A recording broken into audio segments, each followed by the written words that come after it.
नमस्कार, आप देख रहे हैं literary characters of Ranjan Kumar और मैं हूँ रंजन कुमार। इसमें चल रही है अभी मेरे उपन्यास बड़ा बाबू पर आधारित ये वीडियो सीरीज अत श्री नवल नारायण कथा। और आज इसमें इस कथा का कौन सा अंक है? मेरे ख्याल से 33वां अंक होना चाहिए। एक बार कंफर्म कर लें, बिल्कुल 33वां अंक है आज। 32 एपिसोड इसके पहले आ चुके हैं। और पिछले अंक की कहानी आपको याद होगी, कंस और माया के जिस रिश्ते को, जिस बात को रंजितवा ने देख लिया था, जिसके लिए कंस और माया ने, ये दो पापात्माओं ने उस 6 वर्ष के बालक की बहुत पिटाई करी थी, मेंटल टॉर्चर करा था उसे उसे एक कमरे में बंद कर दिया था सोने के लिए। रात में बाहर से कुंडी लगा देते थे और अपने पाप में रत रहते थे। लेकिन माया और कंस एक बात भूल गए थे कि प्रकृति एक दिन सब खेल को खोलती है। किसी भी तरह से इस दुनिया में किसी खेल को छुपाया नहीं जा सकता। जो अनैतिक हो, जो गलत हो, प्रकृति हर गुनाह को खोलने का एक उचित वक्त ढूंढ के लाती है और उसे बाहर कर देती है। इस कहानी में एक और किरदार था, आज उसकी भूमिका के बारे में भी बताएंगे। वो था अरनौआ। माया और कंस का सारा फोकस सिर्फ रंजितवा पर फोकस हो गया और रंजितवा को सजा देके माया और कंस ने सोचा कि उनका जो ये पापाचार है, ये सिर्फ रंजितवा ही तो देखने और समझने की कुवत रख रहा है। बाकी तो दो छोटे हैं, बकलेसवा भी बहुत छोटा है और अरनौआ तो सो ही रहा था।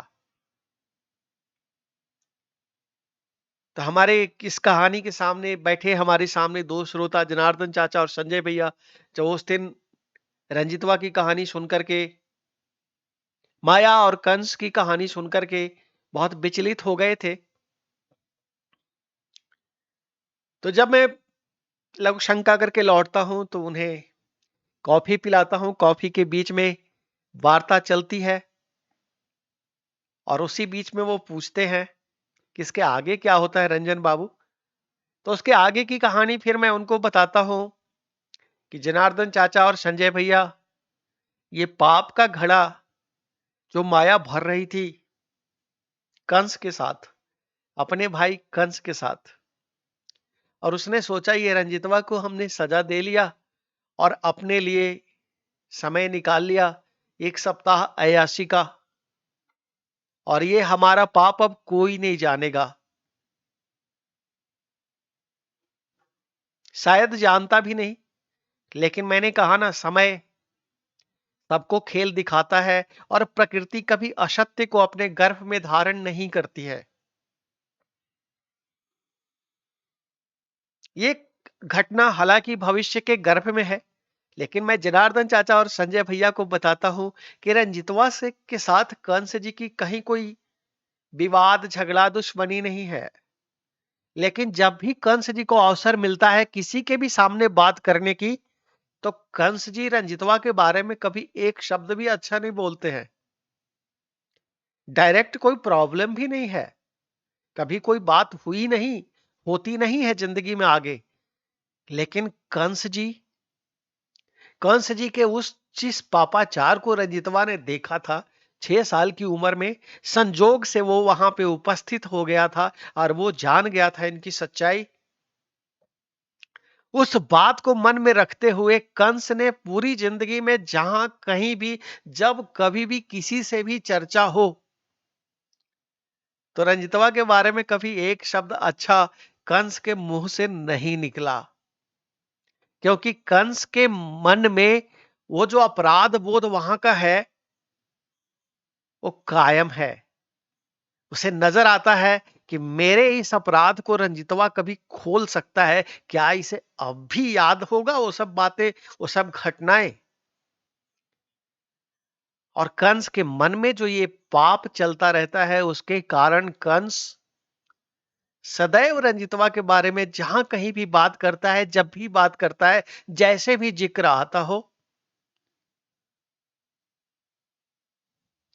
उसके बारे में नकारात्मक बातें ही करेगा, क्योंकि रंजीतवा इस कंस के ऐसे नकारात्मक चरित्र का गवाह है, प्रमाण है, जो हर तरह से अनैतिक है, अपराध है और रिश्तों के ऊपर कलंक है। तो आगे के घटनाक्रम में भी बताऊंगा। तो जनार्दन चाचा कहते हैं कंस जैसा चरित्र किसी के बारे में भी, अच्छा आदमी के बारे में तो अच्छा कैसे बोल सकता है रंजन बाबू? ये जब बोलेगा तो घटिया ही बात बोलेगा, और वो भी उसके बारे में जिसने उसका ये गुनाह पकड़ लिया हो, देख लिया हो। तो उसके मन में तो ये डर लगा रहेगा ना कि कभी भेद खुल ना जाए।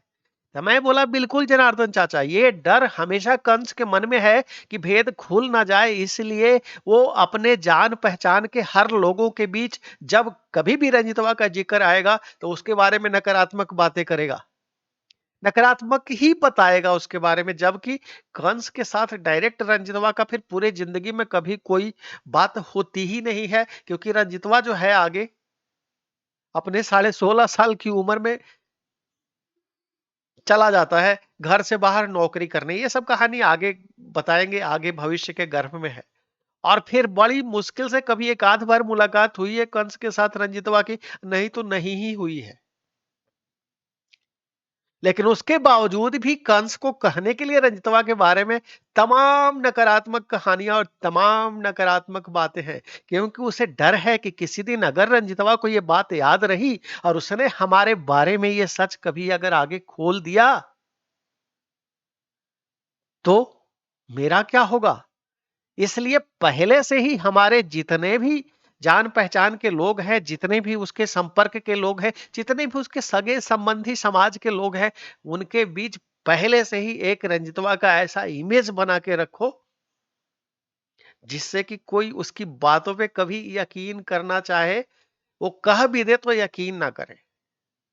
लेकिन कंस ये भूल गया था कि पाप का घड़ा एक दिन भरता है, और जिसके बारे में कंस जिंदगी भर नकारात्मक बातें कर रहा है, कंस ये भूल गया था कि वो ऐसी जगह पे उंगली कर रहा है, ऐसी जगह पे तीर मार रहा है कि जिस दिन रंजितवा बोलना शुरू करेगा और वो जो सच की आवाज होगी, तो उसकी जो गूंज होगी वो आसमान तक जाएगी, और कंस की जो बची खुची इज्जत है जिसके ऊपर पर्दा पड़ा रहता तो कंस के लिए अच्छा रह सकता था, लेकिन कंस ने उसे उघाड़ने का पूरा इंतजाम खुद ही कर लिया। तो संजय भैया बोले रंजन बाबू पाप का ऐसे ही ना खुलता है। तो मैं बोला बिल्कुल संजय भैया, ये बात आप सही कह रहे हैं। पाप खुलने का खुद ही कोई ना कोई रास्ता खोज लेता है। तो रंजितवा ने ये सब कहानी मुझे बताई थी, और जब मैं बाद की भी घटनाएं जानता हूं और ये भी जानता हूं कि रंजितवा के बारे में तमाम दिन रात कंस केवल चुगली, केवल चुगली, केवल उल्टी सीधी बातें, जो उसके बारे में वो कुछ जानता नहीं है, मुलाकात मेल मुलाकात हुई भी नहीं है ज्यादा, उसके बावजूद भी फालतू की बहुत बातें करता है। तो हमने कहा थोड़ा रंजितवा ने जो हमें कंस के बारे में बताया है, इस कहानी को क्यों ना सामने रखा जाए, जिससे कि कंस जैसे चरित्रों का चरित्र चित्रण थोड़ा अच्छे से हो। जो एक सुअर है, धरती पर पैदा हुआ है केवल औलाद पैदा करने के लिए, वो भी भाई के भरोसे, ये बार बार मैं कह रहा हूं, अपने भाई के भरोसे कौन औलाद पैदा करता है, अपनी सगी बहन के साथ कौन रिश्ता बनाता है। लेकिन ये हंस के खानदानी घर में ये हुआ। तो जनार्दन चाचा बोलते हैं बार बार रंजन बाबू आप हंस जी का खानदानी खानदानी कहते हैं। हंस जी को अपने खानदान पर बहुत बड़का गुमान था नहीं। मैं आगे की घटनाओं में बताऊंगा जनार्दन चाचा, ये रंजितवा के साथ हंस जी की कुछ वार्ता होगी तो हंस जी को अपने खानदान पर बड़ा गुमान था, और बाकी सब जहां कहीं भी अपने बहनों को ब्याह किए थे, हर एक का खानदान उलटते रहते थे, बोला हमारे जैसा खानदानी कोई है नहीं, और तुम्हारा बाप, तुम्हारा चाचा, तुम्हारा दादा, नाना, सब भगीना भगिनियों को यही कहते रहते थे, वो किसी काम का नहीं, हमारे आगे कोई ठहरता नहीं। तो आगे क्या बतावेंगे, आज ही बता देते हैं। एक दिन रंजितवा ने पूछ लिया, हालांकि आगे की ही घटना है, एक दिन रंजितवा ने पूछा, खानदान में आता कौन कौन है? हंस जी बोले, क्यों, तुमको खानदान में समझ नहीं आता है? तो बोले, नहीं, मैं जानना चाहता हूं आपसे। तो हंस जी ने कहा, खानदान मतलब खानदान होता है हमारा बाप, हमारा दादा, हमारा नाना। तुम्हारे खानदान में तुम्हारा बाप, तुम्हारा दादा, तुम्हारा मामा, तुम्हारा नाना। बस रंजितवा को पॉइंट मिल गया। रंजितवा ने पूछा, आप कितने बड़े पाखंडी हैं? आप कहते हैं आपका खानदान, खानदान में कौन आता है? बाप, दादा, नाना। तो आप अपने पिता को खुद ही नालायक कहते हैं हम पूरा जिंदगी संघर्ष किए हैं। हमारे पिताजी कुछ नहीं करते थे, एक नंबर के निकम्मे निठल्ले थे, घर में पड़ल रहते थे। आपके दादाजी ने कोई खास पराक्रम किया हो तो बताइए। उनके बारे में भी आप कभी बात नहीं करते हैं कि आपके दादाजी ने कितना बड़ा पराक्रम किया था। आपके मामू और नाना ने भी आपके लिए कुछ नहीं किया, क्योंकि आप कहते हैं हमें जिंदगी में कभी किसी से सहयोग नहीं मिला, तो उनके पराक्रम का भी आप जिक्र नहीं करते हैं। तो फिर आप अपना खानदान खानदान कैसे करते रहते हैं? अब हंस जी बगले झांकने लगे। हंस जी ने कहा, तमाम संघर्षों के बावजूद मैं पहुंचा ना, इसलिए मैं और मेरा खानदान उत्तम। तो फिर रंजितवा ने पूछा, इसका मतलब बाप दादा नाना मामू ये सब फालतू बकवास है? उनके कारनामों से कोई लेना देना खानदान को नहीं होता है? केवल आपने जो अचीवमेंट किया, आपने जो उपलब्धि दुनिया में पाई है, वही खानदानी उपलब्धि है? अब हंस जी तर्क में फंस गए। हंस जी ने बोला, नहीं, बाप दादा नाना मामू की भी उपलब्धि काउंट होती है, लेकिन आप जो खुद भी करते हैं वो भी आपके खानदान में काउंट होता है। तब रंजितवा पूछ बैठा था, आपको हमारे खानदान के बारे में बोलने का क्या हक है? जैसे आपके बाप दादा और मामू नाना ने कुछ नहीं किया, वैसे ही हमारो बाप दादा का किए हैं का नहीं किए हैं ये तो हमको भी पता नहीं। लेकिन आपको अपनी उपलब्धि पर घमंड है। तो अभी हम 10 साल के हैं, हमारा उपलब्धि पर आप कैसे कह सकते हैं कि हम कोई उपलब्धि नहीं प्राप्त करेंगे, जो हमारा बार बार कहते रहते हैं तू खानदान, तोरा खानदान, तेरा खानदान नीचा। अभी आपके अंदर जो संभावनाएं थी, आप अगर 60 साल की उम्र के आसपास पहुंच के, 55 साल की उम्र के आसपास पहुंच के अपना खानदान में केवल आप ही की उपलब्धि है और किसी की नहीं है, तो उसके ऊपर गर्व कर सकते हैं। तभी तो रंजितवा 10 ही साल का हुआ है। वो भी एक दिन ऊंचा उठ सकता है, जिस दिन आपको उम्र में आवेगा। तो आपको किसने कहने का हक दिया उसका खानदान नीचा, उसका खानदान नीचा है, आपका खानदान ऊंचा है? अगर रंजितवा का तो चलो मामू प्रोफेसरों है, आपका तो मामू प्रोफेसरों भी नहीं थे। अब हंस जी के ऊपर ये भींगा के जूता पड़ा, क्योंकि रंजितवा ने उन्हीं का पॉइंट उन्हीं के ऊपर दे दिया। खानदान में दादा नाना मामू सब आते हैं ना, तो चलो रंजितवा का एगो मामू तो चलो, जो हंस जी वो प्रोफेसर बने हैं, आपके मामू प्रोफेसर थे का? कौन से खानदान पे आप उछलते हैं? आपके भी बाप दादा ने कुछ नहीं किया है, मामू नाना ने कुछ नहीं किया है। चलिए ठीक है, रंजितवा का भी बाप क्या कर रहे हैं नहीं पता, दादा क्या किए हैं, ये भी उपलब्धि की उसको भी आप नगण्य मानते हैं। लेकिन तो रंजितवा के अंदर जो संभावना है, ये कैसे शून्य हो गया, जो आप बार बार रंजितवा का खानदान उकटते रहते हैं? अब हंस जी उस दिन ऐसे निरुत्तर हुए कि गजानन और चतुरानन मिश्र भी ताली बजाने लगे थे। वो भी साथ बैठे हुए थे वहां, और ये दोनों के बीच की वार्ता को सुन रहे थे, और भी मोहल्ले के 4-5 लोग बैठे हुए थे। तो हंस जी मुंडी चुगा के रंजितवा को कहते हैं, छोड़ा, हमरा तोरा से बहस नहीं करना है, देखेंगे कि आप कितना बड़का सूरमा बनिएगा। तो रंजितवा ने कहा, जितना बड़का सूरमा आप बने हैं, हमहू कोशिश करके वहां तक बन सकते हैं। तो हंस जी गर्व से कहते हैं, हम डबल एमए पीएचडी हैं। तो रंजितवा ने उस दिन कहा था हंस जी को कि तब मैं जिस दिन ट्रिपल एमए पीएचडी कर लूंगा, उसके बाद आपसे मुलाकात करने आऊंगा। तो जनार्दन चाचा और संजय भैया, वो हंस जी और रंजितवा के बीच आखिरी मुलाकात थी। उसके बाद रंजितवा ने अपने वादे को निभाया। यह अलग बात है कि रंजितवा की शादी में हंस जी खुद ही आए तो मुलाकात हुई, लेकिन रंजितवा कभी उनके दर पर मुलाकात करने तब तक नहीं गया जब तक रंजितवा ने ट्रिपल एमए पीएचडी की डिग्री नहीं ले ली। क्योंकि रंजितवा ने उसी दिन हंस जी को वादा किया था कि आप अपने आप को जिस लेवल पर जाके सूरमा समझते हैं, और अगर सिर्फ आपकी उपलब्धि से ही आपका खानदान बहुत ऊंचा होता है, तो मैं भी जिस दिन अपनी उन उपलब्धियों को छू लूंगा, जो आपके समकक्ष नहीं, आपसे थोड़ा ऊंचा उठना पड़ेगा।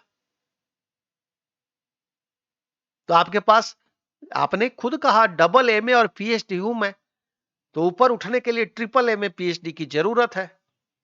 तो रंजितवा ने उसी दिन ठान लिया था।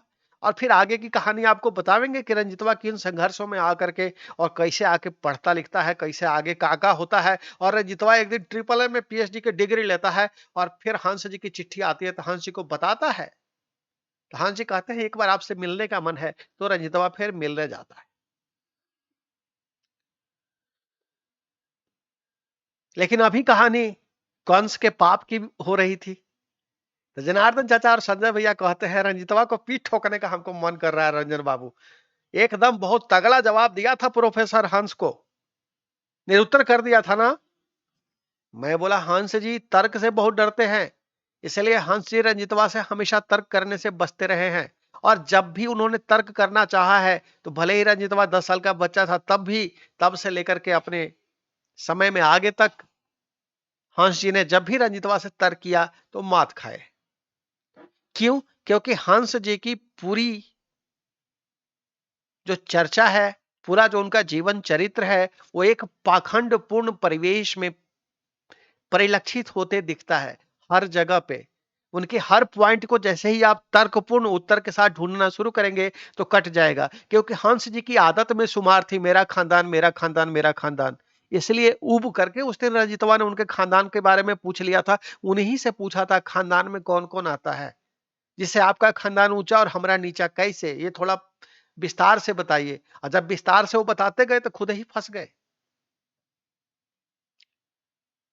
और एक प्रोफेसर को, एक शिक्षक को, एक 10 साल के बच्चे को डिमोरलाइज करते हुए ऐसे नहीं कहना चाहिए कि हम जो बन गए वो तुम नहीं बन सकते हो। संभव ही नहीं है। हंस जी ने रंजितवा को यह चैलेंज दिया था, यह संभव ही नहीं है कि तुम्हारे खानदान में कोई डॉक्टरेट होगा। यह संभव ही नहीं है कि जो मैंने प्राप्त कर लिया अपने खानदान को ऊंचा उठाने के लिए, वो तुम कभी प्राप्त कर सकोगे। तो रंजितवा ने कहा था डबल एमए पीएचडी ठीक है, अब अगली मुलाकात तभी होगी जब ट्रिपल एमए पीएचडी की डिग्री हमारे हाथ में होगी। और अपने उस वादे को रंजितवा ने पूरा किया। बीच में हंस जी ने कई बार रंजितवा को चिट्ठियां लिखी, मिलने का मन करता है, आइए कभी छुट्टी में तो मिलिए, जाइए, बात करिए। बात करने का मन होता है। लेकिन रंजितवा ने कहा जो वादा आपको करके आपको पचनामा गांव को हमने छोड़ा था कि आपसे अब अगली मुलाकात तब होगी, तो हम अपने तरफ से अब तभी मिलने आएंगे जब हम उस उपलब्धि को प्राप्त कर लेंगे। तो इस बीच में रंजितवा और हंस जी की मुलाकात होती है एक बार। रंजितवा के शादी में खुद हंस जी पधारते हैं वहां पर। उसके बाद फिर मुलाकात नहीं होती है। फिर मिलने रंजितवा तभी जाता है उनसे जब उसके हाथ में ट्रिपल एम में पीएचडी की डिग्री होती है।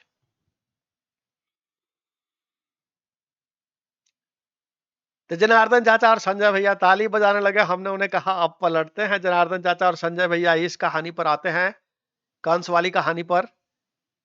तो कंस वहां से भाग आया है वजीरगंज से नवल नारायण के आते ही। और माया को ये डर सता रहा है कि रंजितवा कहीं कह तो नहीं देगा। लेकिन रंजितवा से बार बार आश्वासन लेती है, तो अंत में रंजितवा कह देता है क्या देखे थे हम, हमने तो कुछ नहीं देखा था। क्योंकि रंजितवा को पता है कि वो देखने के लिए कितना पिटाई हुआ है, कैसे कैसे टॉर्चर सहे हैं उसने। और माया ने धमकी भी दिया है कि आगे हम फिर तुम्हें बताएंगे।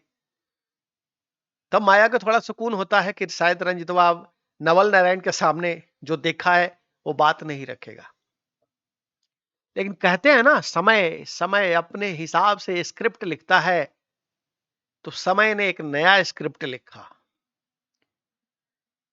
2-3 महीने का समय गुजरता है, गर्मी के दिन आ जाते हैं और नवल नारायण अपने सभी बाल बच्चों के साथ छत पे सोने की व्यवस्था करते हैं। वो शनिवार का दिन होता है। नवल नारायण के एक स्टाफ जो तरमा पोस्ट ऑफिस है वहां के पोस्टमास्टर आते हैं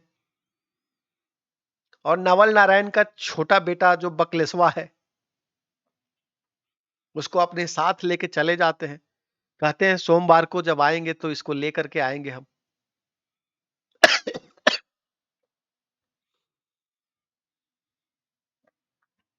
और नवल नारायण और माया नहीं रोक पाते अपने छोटे बेटे को जिसको कहते हैं दूध पीने वाले छोटे बच्चे को भी उनके दबाव में उसके साथ जाने देते हैं।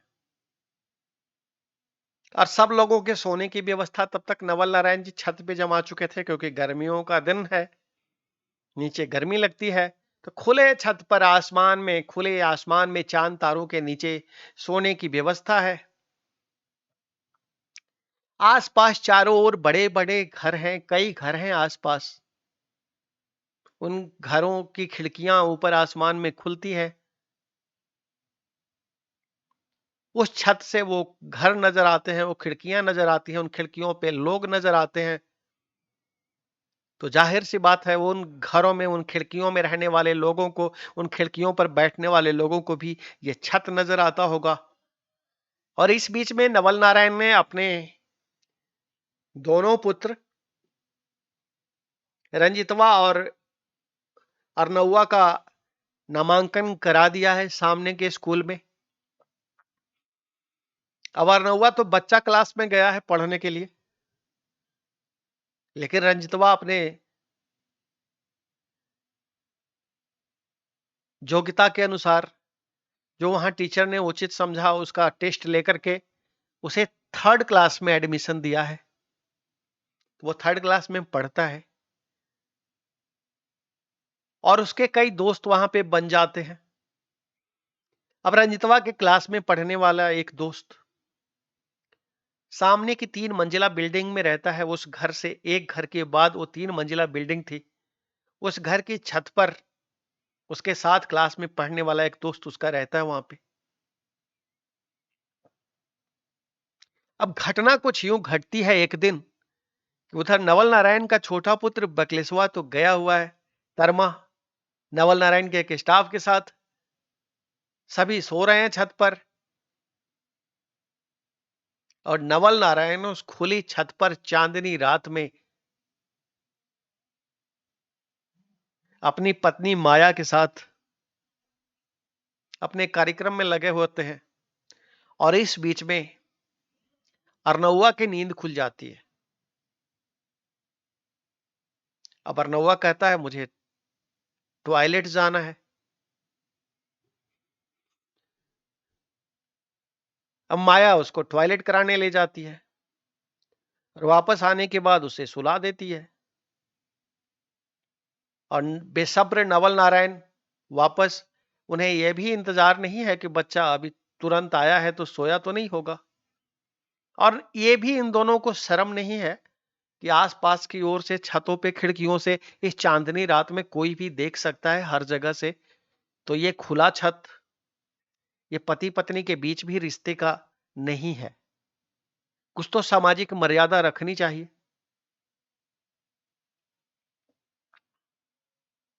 तो नवल नारायण फिर दोबारा शुरू हो जाते हैं अपने कार्यक्रम में। जाहिर सी बात है, नहीं कह सकते कि अनैतिक कार्यक्रम है। अपनी पत्नी के साथ नवल नारायण शुरू हो जाते हैं, लेकिन नवल नारायण ये भूल जाते हैं कि अभी बच्चा तुरंत आया है तो सोया तो नहीं होगा।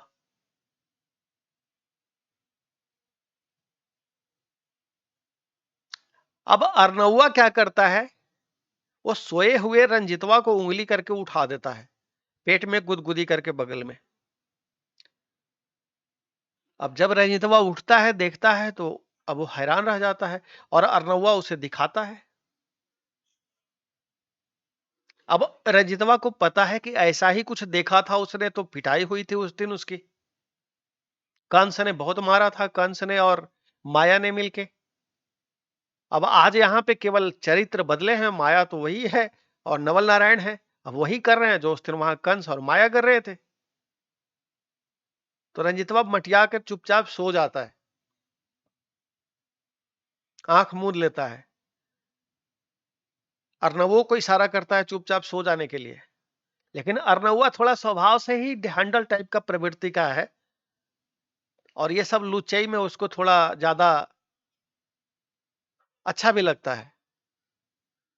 तो वो करवट बदल के एक टक नवल नारायण और माया की सारी क्रियाएं देखते रहता है और अगली सुबह रंजितवा को बताता है और जोर जोर से बताता है कि रात में पापा और मैया कर क्या रहे थे। रंजितवा बार बार समझाता है कि ये बात मत करो, पिटाई होगी, लेकिन अर्नवा बाज नहीं आता है। और इस बीच में माया सुन लेती है उनको बात करते हुए। फिर माया पूछने लगती है, क्या हुआ, क्या बात कर रहे हो। तो अब अर्नवा और पूरी तरह से व्याख्या करने लगता है। जितना अर्नवा को समझ में आया, अर्नवा भी बच्चा ही है। आपको पता है कि अर्नवा 1.5 साल छोटा है रंजितवा से। तो अब 6 साल प्लस में रंजितवा चल रहा है और 5 में अर्नवा चल रहा है, और उससे 1.5 साल छोटा वो बकलेसवा है जो उधर गया हुआ है स्टाफ के यहां। तो अब रविवार का दिन, अब जब माया को इधर गुस्सा आ रहा होता है, तब तक उधर से नवल नारायण जो है अपना नित्य क्रियाक्रम निपटा के आके बैठ जाते हैं। तो नवल नारायण के कानों में भी कुछ बातें पड़ती हैं पीछे से, तो वो पूछने लगते हैं क्या हुआ। अब यहीं पे माया खेल कर देती है। पूरा खेल क्या था? पूरा खेल ये था, सब कुछ अर्नवा ने देखा है। अर्नवा बात कर रहा है रंजितवा से, और रंजितवा कह रहा है कि चुप रहो, लेकिन माया पूरे खेल को पलट देती है। और पलट करके माया को भी ये भी लगता है कि कहीं रंजितवा ये पुरानी बात भी यहां पे ना खोल दे। तो अपना गुनाह छुपाने के लिए माया एक नई कहानी गढ़ देती है और कहती है कि उस दिन जो बाबू आयल था, कंस के बारे में कहती है कि कंस आयल था, और पूरी कहानी को गायब कर देती है। कहती है रात में बकलेसवा रो रहा था, बकलेसवा को गोद में लेकर के हम बाबू के पास जाके बैठे हुए थे, बाबू के सामने बैठ के बातें कर रहे थे और बकलेसवा को दूध पिला रहे थे, और ये रंजितवा ने देख लिया था और कहने लगा कि मैया कंस को दूध पिला रही थी, कंस मामू को। सुबह बात करने लगा, जबकि ऐसा कुछ नहीं हुआ था। रंजितवा ने सब कुछ सामने देखा था। रंजितवा ने अलग से किसी से कुछ नहीं कहा था। उन लोगों ने खुद ही रंजितवा से पूछना शुरू किया था कि तुमने क्या देखा और क्या समझा कि हम क्या कर रहे थे। बकलेसवा बिस्तर पर पेशाब करके रोने लगा था। उसको देखभाल के लिए माया नहीं थी। उसकी रुलाई से रंजितवा का नींद खुलता है। रंजितवा उनको उठाता है, जाकर के देखने जाता है कि आखिर मैया कहां गई। तब वो जो देखता है, वो देख के सन्न रह जाता है। वो सिर्फ इतना ही बताता है कि बाबू रो रहा है। माया आके उसको देखती है, संभालती है, और उसके बाद कंस और माया को यह समझ आता है कि इसने देखा तो क्या समझा। उसके बाद वो दोनों उसे मारते पीटते हुए उसे पूछताछ करने लगते हैं। लेकिन माया यहां नवल नारायण को दूसरी कहानी बता रही है, अपने आप को सुरक्षित करने के लिए अपने कारनामे से।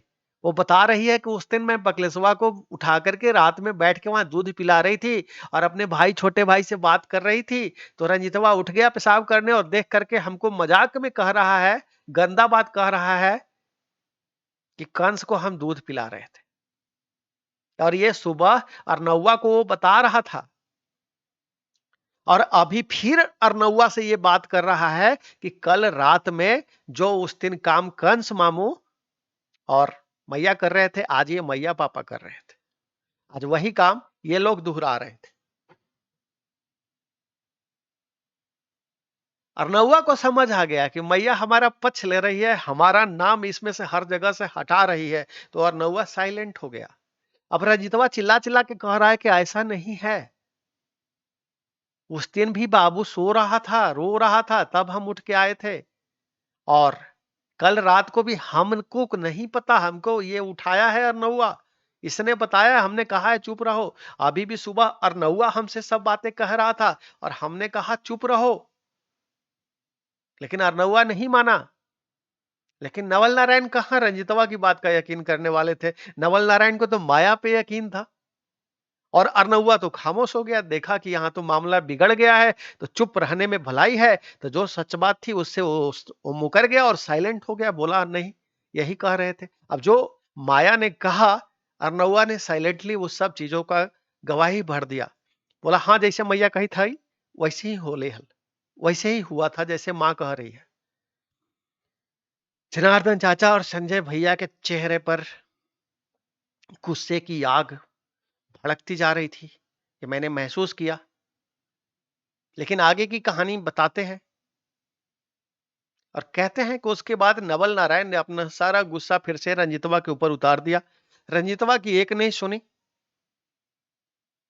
और इतना मारा, इतना मारा, इतना मारा कि रंजितवा की पीठ पे बाम उखड़ गए, चकत्ते उखड़ गए, हाथ पैरों में बिल्कुल लाल नीली धारियां बन गई, यहां तक कि पीठ पर जो डंडे बरसे में से जख्मों में से खून भी निकलने लगा। लेकिन नवल नारायण का गुस्सा चरम पर और माया का गुस्सा, माया को पता है कि हम इसे जान के टारगेट करवा रहे हैं, हम जान किसकी पिटाई करवा रहे हैं, ये दोषी नहीं है, ये ऐसी बात हुई ही नहीं है।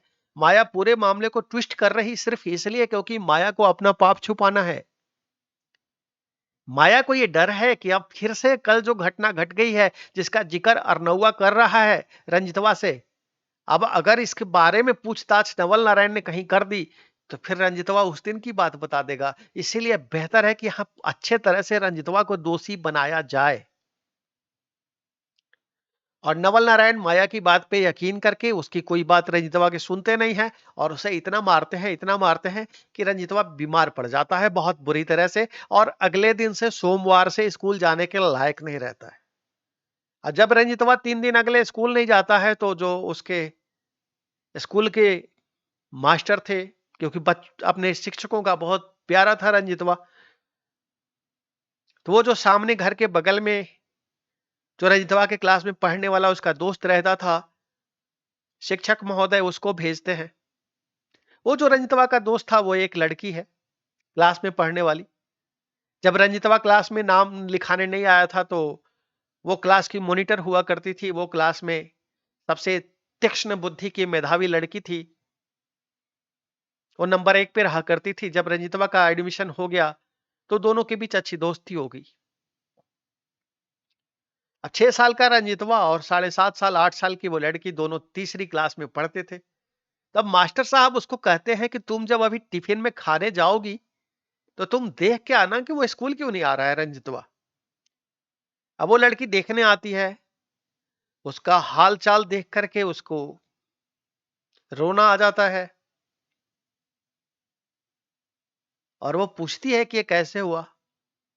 रंजितवा कुछ नहीं बताता है क्योंकि आने से पहले जैसे ही माया ने दरवाजा खोला था तो इसके पहले कि उस लड़की को ले जाके रंजितवा के पास जाए, रंजितवा को डरा दिया कि इसको कुछ मत बताना क्या हुआ है, अगर बताया तो और पिटाई करेंगे। तो अब रंजितवा उससे बात, और उधर माया खड़ी भी है दूर, तो रंजितवा कुछ बताता नहीं है, वो बार बार पूछ रही है क्या हुआ कैसे हुआ।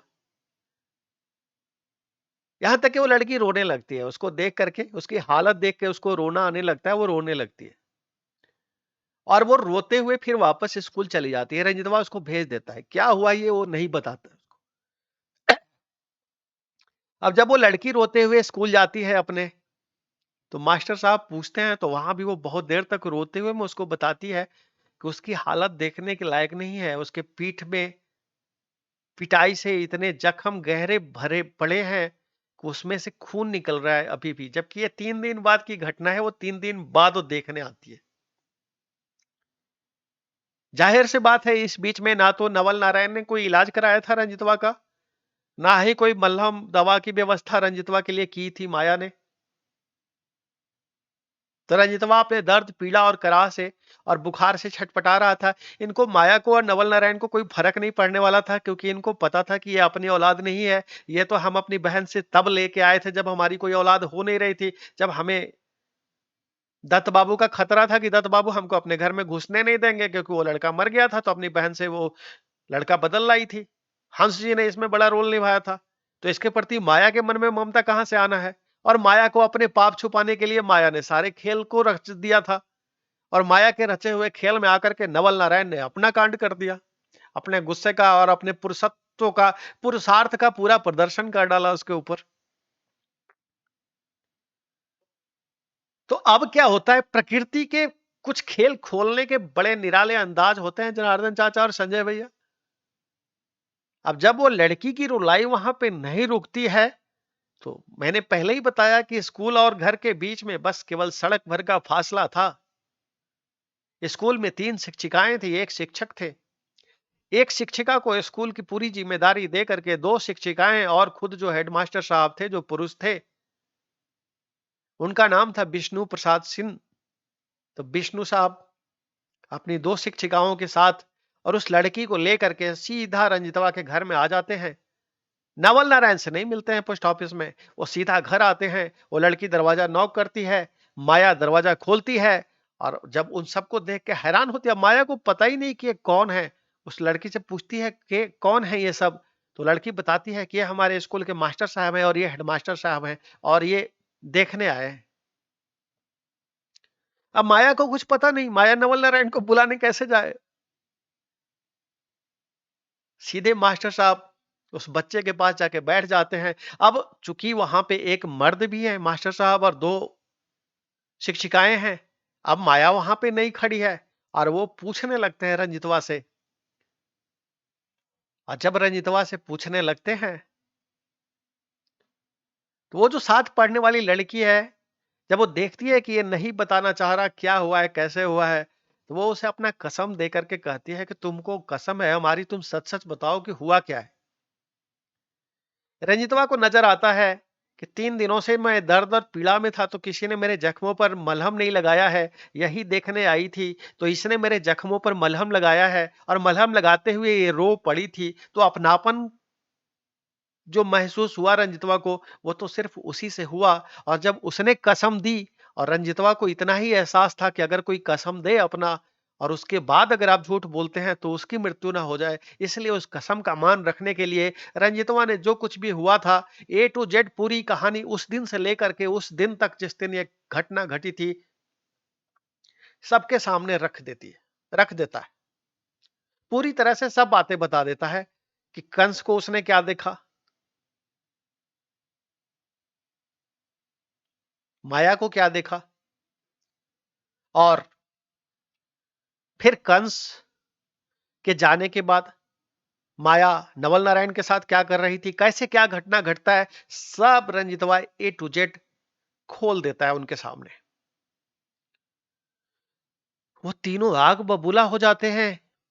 नवल नारायण को बताए बिना पहले वो तुरंत वहां से बाहर निकल के बगल में एक मुखिया जी थे उस एरिया के, जैसा कि मैंने पहले ही कहा, वजीरगंज का एक जगह है, इलाका है दक्षिण गांव के नाम से, और वो स्कूल का नाम भी था प्राथमिक विद्यालय दक्षिण गांव वजीरगंज। तो दक्षिण गांव के एक मुखिया जी थे,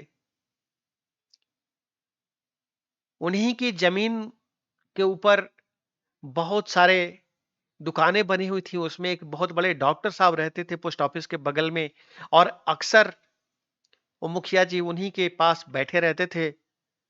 तो मास्टर साहब सीधे निकलते हैं और मुखिया जी को पकड़ के ले आते हैं। अब मुखिया जी भी इन्वॉल्व हो गए, और मुखिया जी बड़े ही सम्मानित व्यक्ति वहां के।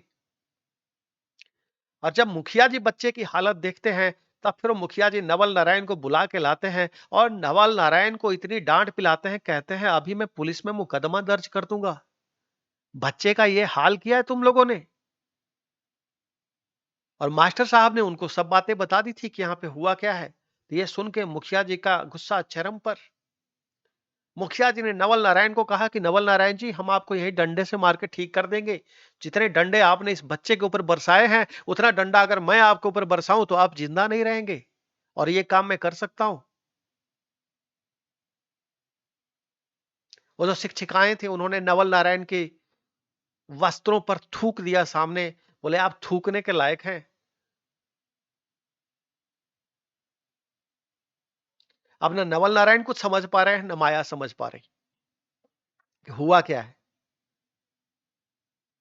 क्योंकि उन्हें ये नहीं पता चल रहा कि क्या ये सब जान गए, क्या इनको सब पता है। अब इस खेल को अच्छे से कौन समझ रही है? सिर्फ माया। नवल नारायण को कितना पता है? सिर्फ उतना जितना माया ने बताया है। लेकिन इन शिक्षकों को कितना पता है?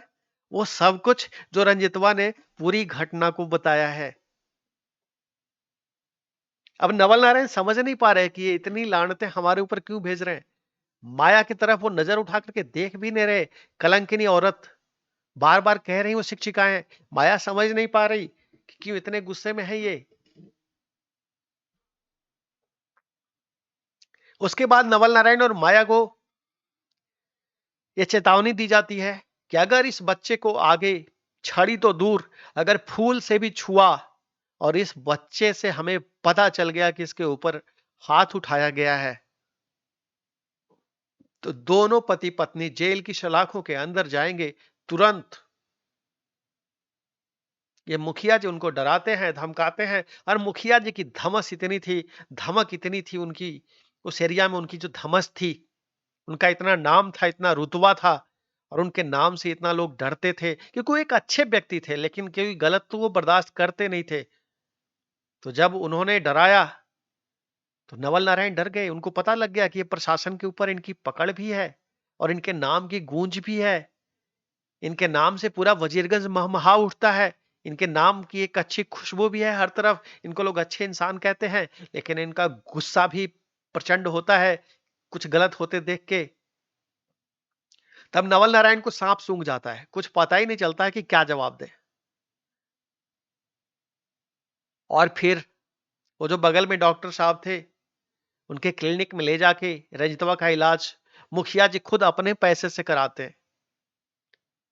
नवल नारायण को कहते हैं दूर रहिए, मुझे अपना शकल मत दिखाइए, इस बच्चे का इलाज मेरी निगरानी में होगा। मैं रोज बच्चे को डॉक्टर साहब के पास ले जाऊंगा, आप मेरे सामने मत आइए। अब नवल नारायण एक इतनी डांट खा के दूरी बनाए रखते हैं। रोज वही मुखिया जी और रोज वही स्कूल के शिक्षक शिक्षिकाएं बार बार आते हैं, और आने के बाद 10 बजे रंजितवा को ले जाकर के दिखाते हैं, डॉक्टर से दवा दिलवाते हैं। और वो जो लड़की है रंजितवा के साथ पढ़ने वाली, वो आकर के उसके जख्मों पे मलहम लगा जाती है। अब माया को समझ आता है कि कुछ लगता है गलत हो गया है, हम लोग फंस गए हैं। तो बीच में आती है कभी पूछने, दवा दे दूं, पानी दे दूं, खाना दे दूं। बहुत ज्यादा समय तक, कुछ दिनों के लिए तो स्कूल के मास्टर साहब ने ही अपनी शिक्षिकाओं को 2-3 दिनों के लिए एक एक को बैठे रहने के लिए रंजितवा के पास कहा, क्योंकि मास्टर साहब को समझ आ गया था कि इस बच्चे के साथ कुछ गलत हो रहा है और बहुत ही गलत हो रहा है। तो कुछ दिनों तक रंजितवा के साथ उसके स्कूल की शिक्षिकाएं ही लगातार पूरी पूरे दिन बैठी रही उसके उस दोस्त के साथ। और वो दोनों बातें करते रहते थे। शिक्षिकाएं जो रहती थी वो बात करती रहती थी, उससे समझाती रहती थी, उसको दवाई देती रहती थी, उसके जख्मों पर मलहम लगाती रहती थी। बीच में मास्टर साहब भी आकर के देख जाते थे, हाल पूछ जाते थे। धीरे धीरे सुधार होने लगा था, जख्म भरने लगे थे। जब दवाएं मिलने लगी तो स्वास्थ्य में सुधार होने लगा, और रंजितवा अगले 8 दिनों में फिर लगभग इस लायक हो गया कि वो स्कूल जा सके। लेकिन इन 8 दिनों में रंजितवा के साथ लगातार ये जो स्कूल के स्टाफ थे, उसके उसके शिक्षक, उसकी शिक्षिकाएं, और वो उसके साथ पढ़ने वाली वो दोस्त, इन लोगों ने उसका बहुत ख्याल रखा। और इनके जाने के बाद यहां तक कि रात में भी एक शिक्षिका थी जो आसपास ही रहती थी, तो रात में भी कुछ दिनों के लिए वो लगातार रंजितवा के साथ बनी रही 4-5 दिनों तक। जब उसकी तबीयत थोड़ी ठीक हो गई, तब फिर वो अपने घर में जाके सोने लगी। और नवल नारायण और माया कोई और इसके ऊपर अत्याचार न करें, इसके लिए वो मुखिया जी ने और वो शिक्षक महोदय ने ये व्यवस्थाएं बनाई थी। तो रंजितवा को ये समझ आता है कि ये माया और नवल नारायण से ज्यादा अपने लोग दुनिया में हमारे ये हैं, जिन्होंने हमारे दर्द को समझा, जिन्होंने हमारी परेशानी को समझी, जिन्होंने हमारी बात पर यकीन किया। और रंजितवा को एक और बात समझ में आ जाता है कि इनके बीच सच झूठ बोलने से कुछ होने वाला नहीं है। इनको आप कितना भी सच बताएंगे, ये वही सुनेंगे जो इनको समझ आता है। क्योंकि उसने माया का एक चरित्र, गंदा चरित्र देख लिया था कि माया ने पूरी कहानी को पलट दिया था अपने हिसाब से। माया ने वो परिणाम लाने के लिए जो वो चाहती थी, उसने पूरी कहानी को अलग ढंग से एक स्क्रिप्ट लिख दिया था अपने गुनाह को छुपाने के लिए। और नवल नारायण ने उसके ऊपर पूरी तरह यकीन कर लिया था। तो उसी दिन से रंजितवा का यकीन इन दोनों के ऊपर से उठ जाता है। उसे समझ आ जाता है कि यहां कुछ तो गड़बड़ है। मेरी सुनी भी नहीं जाएगी, सच को भी नहीं सुना जाएगा, मेरी कोई बात भी नहीं सुनी जाएगी, मैं कुछ भी कहूंगा उस पर यकीन भी नहीं किया जाएगा, और फिर निर्दोष होने के बावजूद मेरी पिटाई भी की जाएगी और जो दोषी है उसको बचाया जाएगा। और माया, जिसको मैया कहने में उसके स्वर कप कपाने लगे थे रंजितवा के, अब हृदय से नहीं निकलता था, लेकिन कहना विवशता थी उसकी। लेकिन वो जान गया था कि ये तो झूठ बोलने की उस्ताद है, ये कुछ का कुछ बना सकती है, जो नहीं हुआ वो कहानी भी गढ़ करके क्रिएट कर सकती है, बना सकती है, और बनावटी बातें लोगों को समझा सकती है, और वो बनावटी बातें कह के खुद को निर्दोष साबित कर सकती है, और नौवा को भी बचा करके निर्दोष साबित करवा सकती है, और मेरी पिटाई करवा सकती है नवल नारायण से। अब रहना तो रंजितवा को वहीं पे था, लेकिन उसके शिक्षकों ने ये भरोसा दिया था कि किसी भी तरह की कोई प्रॉब्लम हो आगे, अगर माया या नवल नारायण उसके साथ किसी भी तरह की बदतमीजी करें तो तुरंत उनको बताया जाए। तो इस डर से फिर माया और नवल नारायण कोई बदतमीजी तो नहीं कर पाए, लेकिन ना नवल नारायण रंजितवा से बात करते थे और न रंजितवा नवल नारायण से बात करता था। न माया ज्यादा रंजितवा से बात करती थी, न रंजितवा ही माया से ज्यादा बात करता था। बस जितना आवश्यक है, जो मिल गया रंजितवा वो खा लिया, नहीं मिला तो अपना कोने में पड़ा है। न माया को रंजितवा की फिक्र है और न रंजितवा ये जान चुका है कि इनके बीच हमें ये ऐसे ही रहना है, क्योंकि ये ऐसे ही लोग हैं, तो इनसे ज्यादा अपनी बातें कुछ कहनी नहीं है, इनके बीच बैठना नहीं है, इनके बीच उठना नहीं है। तो रंजितवा के जीवन में वो उसकी जो दोस्त थी, जो स्कूल में पढ़ती थी, वो आ जाया करती थी स्कूल के बाद भी, साथ खेलने, साथ बात करने, यहां तक कि शाम में साथ बैठ के पढ़ने। तो रंजितवा का ज्यादातर समय उसी के साथ गुजरता था। और फिर जब वो अपने घर चली जाती थी, रंजितवा भी सो जाता था, जो मिल गया वो खा लिया। नहीं तो रंजितवा एक सामान्य बच्चा अब रह नहीं गया था। उसकी कोई इच्छा नहीं थी, उसकी कोई मांग नहीं थी। किसे मांगता, किससे कुछ कहता, किससे अपनी तकलीफ बताता? क्योंकि ये जो लोग थे, इनमें ये तो उसकी तकलीफ में साथ नहीं थे, ये तकलीफ देने वाले लोग थे, जो जख्म लगाने वाले लोग थे, वो सब घर के बाहर के लोग थे। तब रंजितवा के सामने एक बहुत बड़ा कंफ्यूजन था कि अपने ये हैं या अपने वो लोग हैं। अपने वो होते हैं जो जख्म देते हैं, या अपने वो होते हैं जो जख्म के ऊपर मलहम लगाते हैं।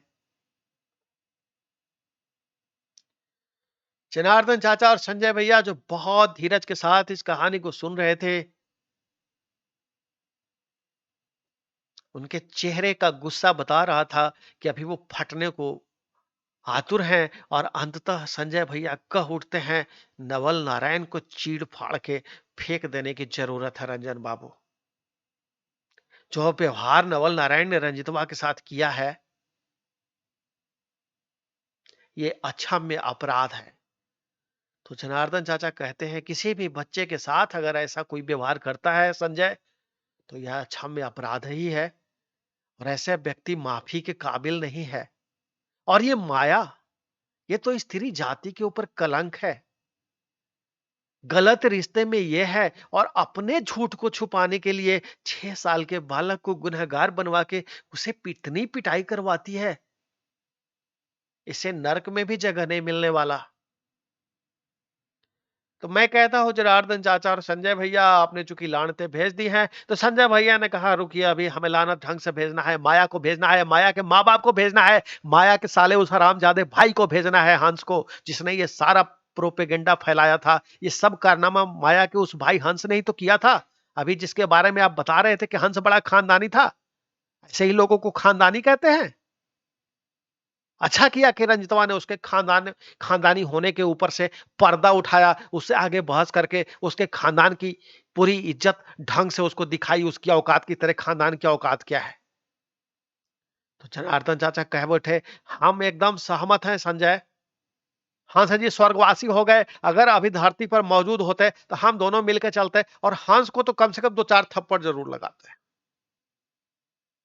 ये हंस और कंस छोड़ने लायक आदमी नहीं है। इन सालों को बहुत थप्पड़ लगाने की जरूरत है। हमने कहा जनार्दन चाचा और संजय भैया, हंस स्वर्गवासी हो चुका है, आप सिर्फ उसको लानत भेज सकते हैं। कंस कहीं मिल जाए तो थप्पड़ मार लीजिएगा। वैसे कंस को समय ने इतने थप्पड़ मार रखे हैं, इतनी बार हम लोग इस कथा में कंस को सुअर कह रहे हैं, फिर भी अगर कंस कहीं मिल जाए तो आप चाहे तो थप्पड़ मार ले सकते हैं। चाहता तो थप्पड़ तो रंजित वो मार सकता था, लेकिन छोड़ दिया। जो आदमी नजर से नीचे उतर जाए, जो चित्त से उतर जाए, उसके तरफ रंजितवा देखना भी पसंद नहीं करता था। तो संजय भैया और जनार्दन चाचा कहते हैं इन सब को लानत है, सालों को, ये सब हरामजादे इंसान कहलाने के लायक नहीं है। तो मैं जनार्दन चाचा और संजय भैया को कहता हूं, चूंकि आपने लानत भेज दी है, इसलिए आज के एपिसोड को खत्म करने का समय आ गया है।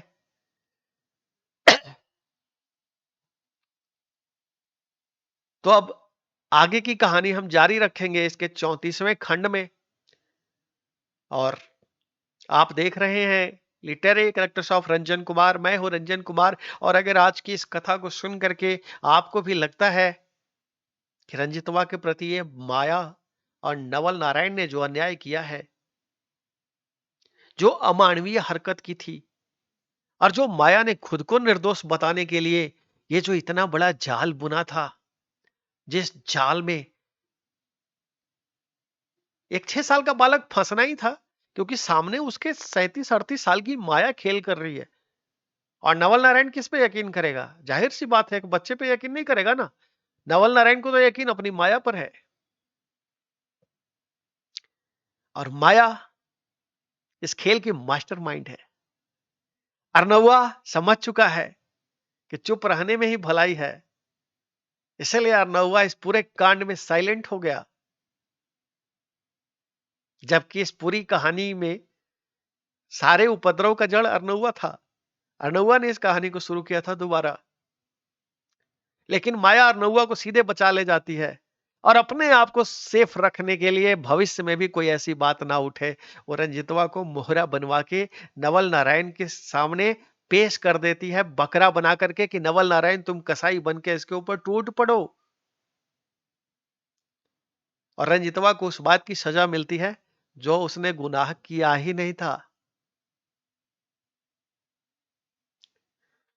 तो आपको भी लगता है कि आप जिस चश्मे से नवल नारायण और माया को देख रहे हैं, वो चश्मा आपको बदलने की जरूरत है।